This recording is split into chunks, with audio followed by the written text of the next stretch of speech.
mga biyaya na nakukuha ng mga taga Rojas City, hindi raw natatapos sa ilog at karagatan. Maging sa dalampasigan, may nabubungkal din silang biyaya. Ang mga residente rito, nakasanayan na itong kainin. Pero para sa ilan, exotic food itong maituturing. Mga kapuso, nakatikim na ba kayo ng sasing? Mangunguha tayo ngayong umaga ng sasing or sa Ingles, sandworm. Ibig sabihin, nandun siya sa ilalim ng buhangin. Ang problema, medyo na-late ako ng gising. Tinanghali ako ng gising, kaya medyo mataas na yung araw. It's almost 8 o'clock. Sabi sa akin nila kuya, dapat daw mas maaga para mas malamig pa yung buhangin. Ngayon, dahil late akong nagising, medyo mas lumalim na raw yung mga sasing, kaya mas challenging silang kunin. Kuya Long, saan po ang kukunin natin sasing? Mama. Sus, kaliit naman ang butas. Ari.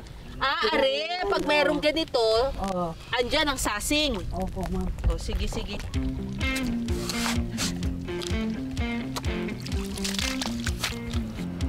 Are.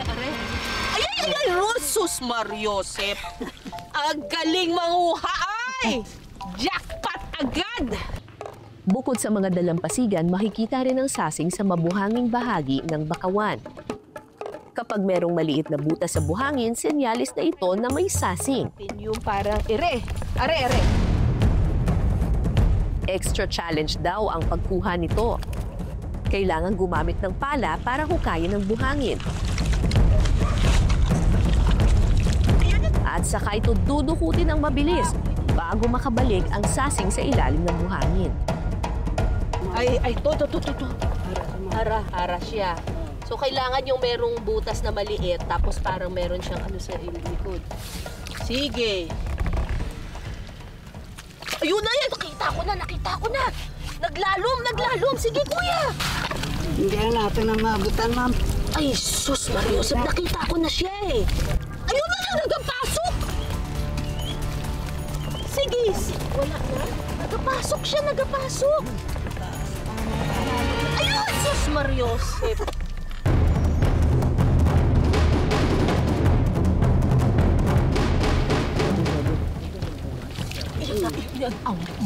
Huli ka. Kuya, pumapasok. Teka, hilahin ko. Teka, baka mapugtas. Hindi. Layo mo lang. Hindi, baka mapigtas. Pumipiglas, kuya!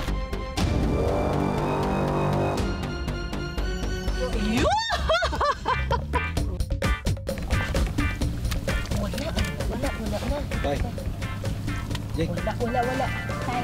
Kailangan malinaw yung mata mo dito para malaman mo kasi maliit lang yung butas ng sasing. Wala na, nakaalis. Mga kapuso, talaga namang effort sa pagkuha ng sasing.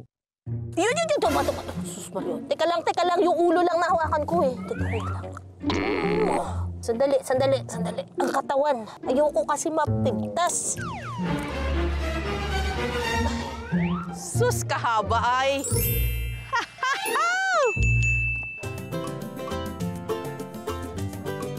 Nakita mo? Ayan. Kuha. Yes! Kailangan mabilis ka magdakot eh. Ayan, dodo! Teka lang! Huwag kang pumiglas! Wait lang! Kuya, mukhang mahaba to ah. Ito na. Ay, salamat. Ang mga nakuha naming sasing, diretso na sa kusina. Magluluto tayo ng sasing. I-fried natin. Titimplahan muna ng asin at paminta ang sasing. At saka ito ipiprito sa kumukulong mantika.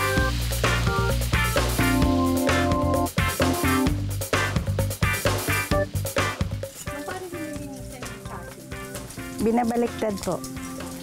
Tinatanggal yung buhangin. Yung laman na buhangin, yung kinakain nila.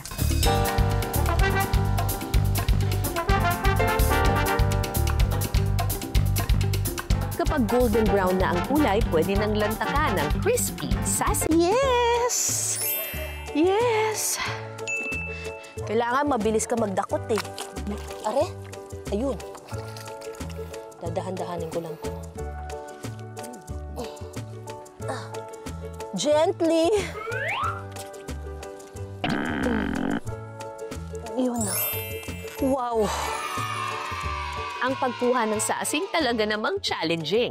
Pagkatapos ng nakakapagod na pagkuha nito, worth it naman kaya ang effort natin? Tikman na natin ang crispy sasing. Okay, ito na yung ating crispy sasing. Sa totoo lang yung sasing, alam ko na yung lasa nito kasi... Ang haba! Galing. Hoy, ang taba mo, ha? Na-feature namin ito dati sa Pinasarap. Pero natatandaan ko nung nagluto kami ni Mamang Pokwang ng sasing, yun yung parang ginisa namin siya, tapos may toyo, ganyan, may suka, parang adobo ata yun. Ito, crispy sasing na parang pang snack. Crispy nga!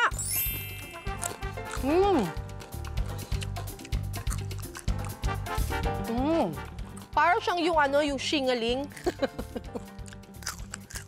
Ganun yung lasa niya. Crispy. Okay din to sa suka siguro.